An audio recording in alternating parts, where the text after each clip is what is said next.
All right, so today, folks, we're going to take a little closer look at what's going on here in the Twin Cities as far as the law enforcement situation and really how the Twin Cities was known as a place where law enforcement was pretty reckless. And in some cases, they still can be, although we've made a lot of gains and the situation has gotten a lot better for everyday citizens, particularly people of color.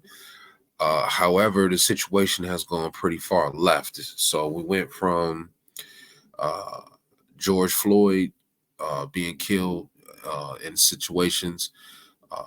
Actually, there was a handful of situations. Uh, no, I'm sorry, Philando Castile, and another situation, I believe it was in Brooklyn Park or Brooklyn Center, and a number of situations that have gone unspoken, unrecorded, and I've even had issues myself during my lifetime. Like I said, the situation has gotten a lot better. However, it has definitely been a trouble zone at one point in life. So now, at this point, we got a sheriff deputy here standing with a reporter, actually, and trying to explain what goes on and how this particular deputy is dealing with auto thefts in particular. And while he's standing here with this journalist explaining how he deals with auto theft, let's take a look at how this actually plays out. Cell phones, receipts. That's a kid? Yeah, that's a stolen car.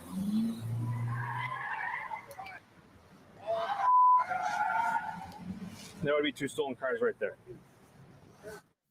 Stunning new video of brazen kids and stolen cars speeding right past police. Officers say they are dealing with that every day in cities across the metro. The troubling trend took a tragic turn when 4 kids were shot this weekend. So how can we pump the brakes on these dangerous drives? Our Uba Ali sat down with a half dozen police chiefs and hit the streets for a story you will see only on WCCO. In this room, we need answers and we need help. There's one troubling trend top of mind.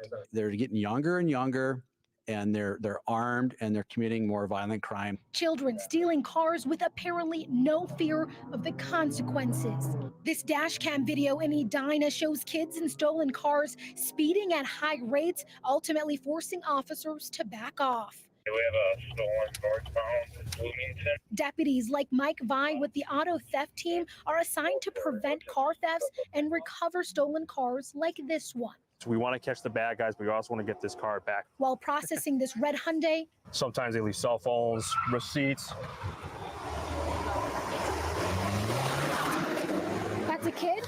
Yeah, that's a stolen car. Kids speeding past the deputies assigned to stopping this very act.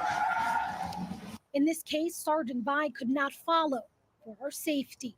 We're not going to chase a car just to chase a car. We're going to set up on it. We're going to coordinate. We're going to try and stop it when it's safest for us, safest for the community, and safest for the people involved. That means coordination with special teams on the ground and in the air. And behind the scenes, the county's top cops are pushing for more resources to deal with the issue. If we as adults are not giving them any consequences, we're part of the problem too, but actually the system as a whole. Sheriff Witt says there's confusion when children are arrested on where to take them. The lack of facilities.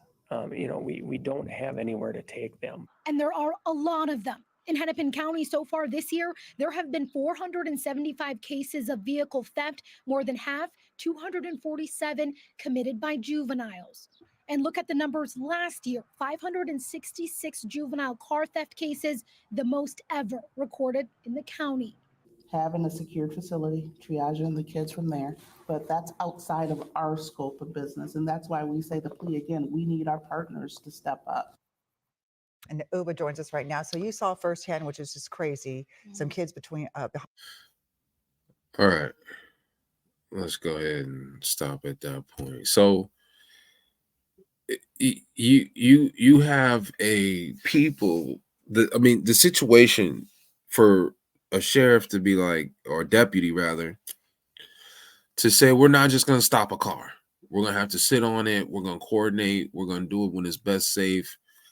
and we're not going to just stop a car. Now, I'm pretty much 40, and when I grew up in this very same area at about like, when I would say between 15 and 20, they were handing out 5 years for stealing a car, and cats were getting it. 5 years. So you go from getting 5 years to stealing on stealing a car as an adult. As a juvenile, they were gonna hand you some time. It may not have been 5 years, but they were gonna hand you some time. As an adult, you were getting 5 years. So we go from handing out 5 years for a stolen car to they're so brazen and bold that as soon as they see the police, they can just pull off. And given the fact of policies that are again somewhat backward, they know that if they just speed and drive absolutely ridiculous and crazy, the police have been instructed to back off and let them go. My car has actually been stolen. It was a Kia. No, I'm sorry. It was a Hyundai. And when I called the police to report the car stolen and the fact that it was a Hyundai, they said, "Oh, the Kia boys must have got it." And at the time, I didn't even know who that was. So they're yucking it up. Yuck, yuck, yuck. "Oh, you didn't know? Yeah, the Kia boys, blah, blah, blah. They must have got it." They were like, "Oh," and I was like, "Well, we got the video footage from ring cam from the neighbor, right? We know who it was, what they looked like, the car they were in."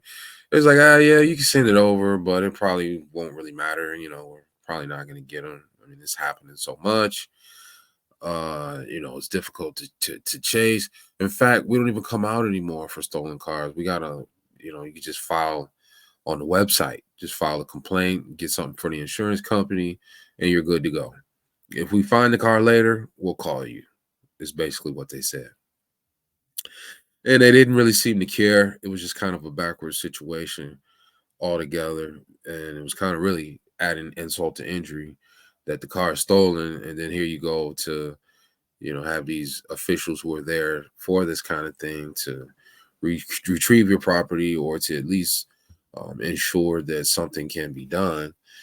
And then in the end, I even asked the guy, I haven't really seen any squad cars or anything, could you increase the presence of the police in the area?